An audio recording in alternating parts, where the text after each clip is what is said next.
Bon, on se tient droit aujourd'hui. Savez-vous qu'une bonne posture peut nous aider à développer davantage la confiance en soi? Eh bien, c'est ce que j'ai découvert il n'y a pas très longtemps et que je veux partager avec vous aujourd'hui.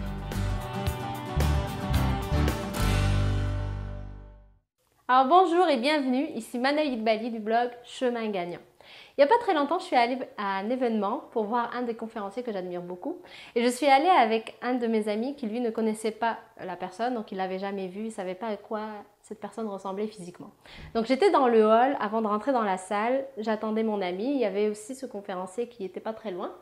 Donc mon ami avance vers moi, il passe devant le conférencier, donc il arrive vers moi et je lui dis « T'as vu, en fait, c'est lui le conférencier de ce soir ». Et là, il me dit, mais tu sais, quand je suis passée à côté de lui, je me suis dit, ça doit être lui le conférencier parce que j'ai vu qu'il dégageait quelque chose. Tu sais, il avait quelque chose, ce monsieur.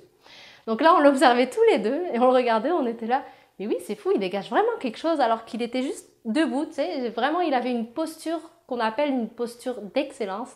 Il était vraiment les jambes ancrées dans le sol, les épaules bien en arrière et il avait le grand sourire. Donc c'est sûr, cette personne dégageait quelque chose de...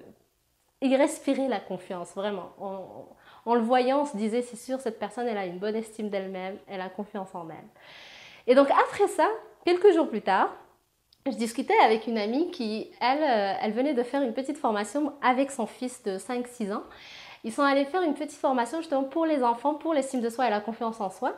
Et on apprenait à ces enfants-là de déjà se tenir bien, d'avoir une posture d'excellence aussi, de ne pas marcher avec les mains dans les poches, d'être bien droit, pour justement éviter un peu ce qu'on appelle les discriminations un peu entre enfants à l'école, etc.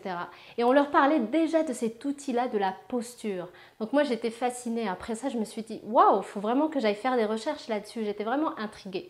Alors, je suis allée voir mon ami Google. Je lui ai demandé comment est-ce que la posture peut nous aider dans le développement de la confiance en soi. Et là, je suis tombée sur une étude vraiment extraordinaire. C'est une étude qui a été menée par une psychologue américaine qui s'appelle Amy Cuddy. Donc avec son équipe, elle a constaté, après avoir constaté au fait que le corps pouvait influencer l'esprit, elle a mené des recherches, elle a fait des études de cas avec plusieurs groupes de personnes et ils ont constaté que si on prenait le temps pendant 2 minutes d'adopter une posture dite posture puissante, c'est-à-dire une posture où on est ouvert, on est droit, les jambes bien ancrées dans le sol, les épaules vraiment en arrière, pendant 2 minutes avant un événement qui est important pour nous. Ça peut être par exemple un entretien d'embauche, avant de prendre la parole en public, un événement sportif, peu importe le défi. Mais de prendre le temps pendant 2 minutes d'adopter cette posture d'excellence-là, eh bien, ils ont constaté qu'on avait une augmentation de 20% de l'hormone qui s'appelle testostérone, qui est l'hormone de puissance, et une diminution de 25% de cortisol qui, elle, c'est l'hormone du stress. Donc c'est très très intéressant comme constat.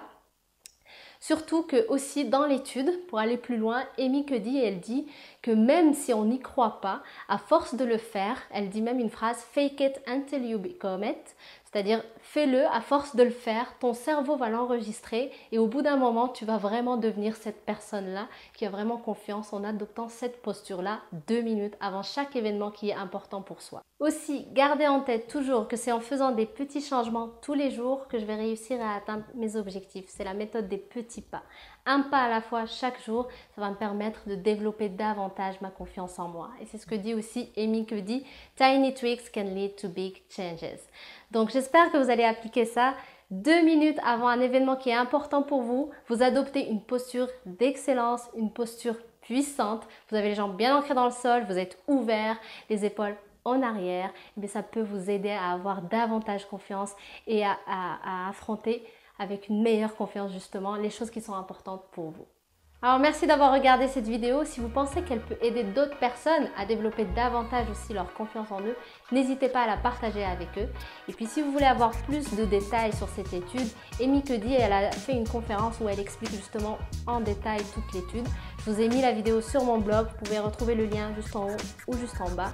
Et puis je vous dis merci encore et on se retrouve sur une prochaine vidéo. Bye! Aujourd'hui, nous allons parler de la zone de confort. Alors, qu'appelle-t-on une zone de confort? Notre zone de confort, c'est toutes ces choses qu'on a l'habitude de faire, dans lesquelles on se sent à l'aise, on est en sécurité, on n'a pas de risque à prendre, on ne se pose pas de questions, on n'a pas peur. Donc en général, c'est une zone qu'on recherche, on veut y être.